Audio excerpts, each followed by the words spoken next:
Jodoh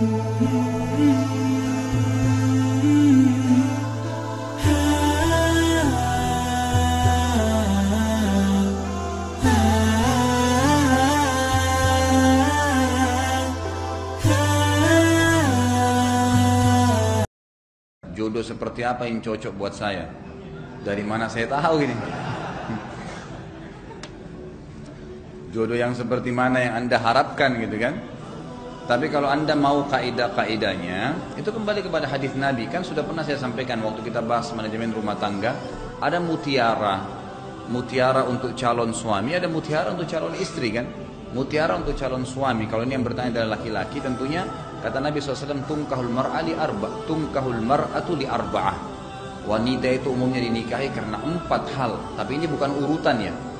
Hanya saja disebutkan Nabi SAW, umumnya laki-laki menikahi wanita karena ini. Limaliha, karena kekayaannya, wali hasabiha, karena keturunannya, wali jamaliha, karena kecantikannya, wali diniha, dan karena agamanya. Fadhfar bidzatid din taribat yadak. Tapi pilihlah agama, karena itu akan mengamankan tanganmu. Kata ulama hadis, hidupmu akan bahagia. Hidupmu akan bahagia. Berarti ada kaidahnya. Kalau yang pertama saya sarankan adalah carilah calon pasangan hidup yang beragama, gitu kan? Berarti memang faham agama, faham halal haramnya Allah. Nah, itu penting sekali.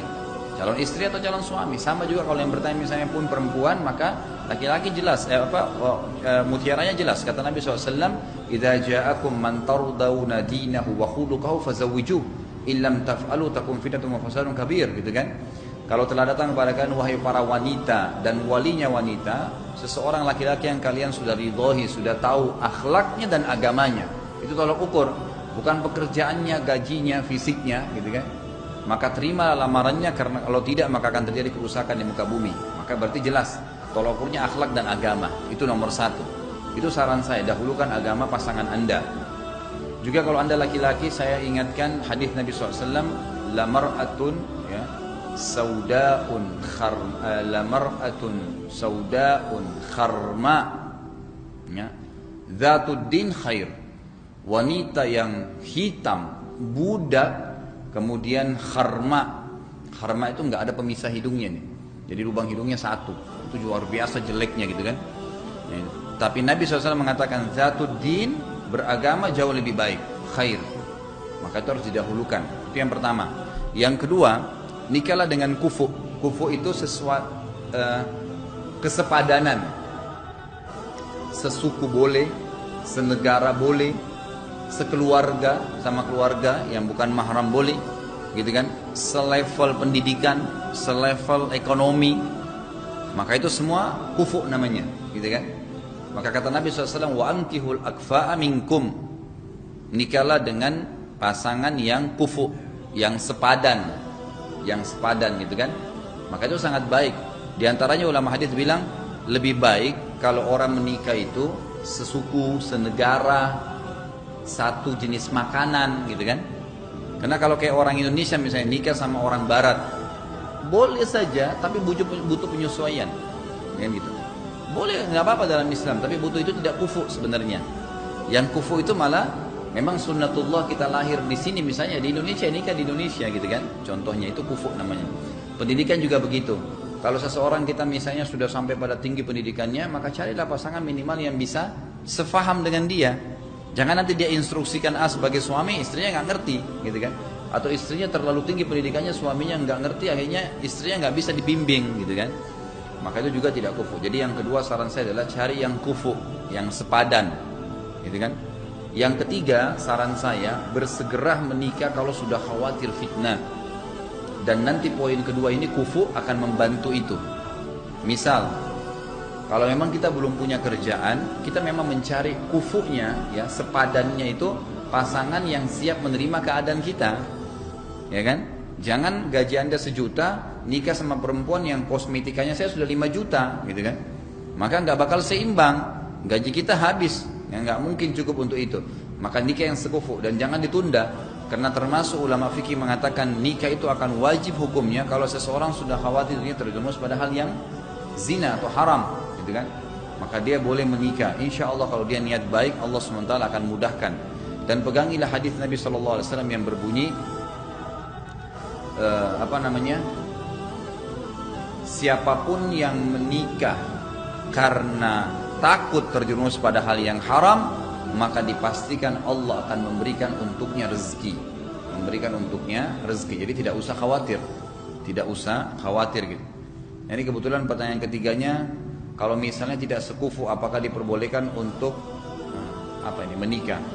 Bukan tidak boleh ya, tapi saran Nabi disuruh menikah, takutnya nanti tidak balance, nggak berimbang nantinya, gitu kan? Boleh, tapi butuh penyesuaian yang susah gitu. Sementara kan kita menikah tujuannya sudah kita jelaskan yang lalu kan untuk ketentraman ya. Nah ketentraman itu akan kita dapatkan kalau sekufu itu emang udah biasa hidup dengan cuaca. Misalnya antum di Indonesia terus nikah sama orang yang biasa salju di Eropa, nanti kalau musim salju dia pengen pulang, antum tidak ada duit, gimana tuh? Ada keluarga saya nikah sama orang Turki. Orang Turki ini ternyata biasa makan, laki-laki sama perempuan sama. Sarapan pagi 1 ekor ayam, 1 orang. Siang 1 ekor ayam, malam 1 ekor ayam. Kita di Indonesia 1 ekor makan 3 hari gitu kan. Nah ini 1 ekor, 1 hari 3 ekor ayam gitu. Ini masih ada hubungan kerabat dengan saya gitu. Sampai akhirnya orang tuanya si anak laki-laki yang bilang, ini nggak salah kamu nikahin. 1 hari 3 ekor ayam dia sendiri gitu. Nah itu dianggap biasa bagi dia, tidak sekufu. Gimana caranya? Kita biasa makan tempe, dia nggak kempan makan tempe gitu. Nah itu contohnya. Jadi cari orang sekufu yang kalau kita mau mampir makan nasi goreng ya dia oke deh mampir nasi goreng, kan itu sekufu namanya gitu kan. Enak-enak saja, gado-gado, ayo gado-gado mau pengen ya sudah. Jangan cari susah-susah gitu. Ya. Saya kemarin juga didatangi sama salah seorang ikhwah, pernah kebetulan dia kerja dengan saya, kemudian dia bilang, saya mau ke Australia Ustaz, apa sarannya? Saya bilang, untuk apa ke Australia? Mau kerja. Baik, saya mau tanya dulu, apa alasannya kerja di Australia? Dia bilang karena gajinya tinggi. Kalau mau dengar saran saya bilang kerja di Indonesia aja. Kenapa Ustaz? Baik, saya jelaskan. Yang pertama, di sana itu kalau memang nilai dolar Australia dinilai ke rupiah, besar memang gitu kan. Karena kursnya $1 sekian ribu gitu kan.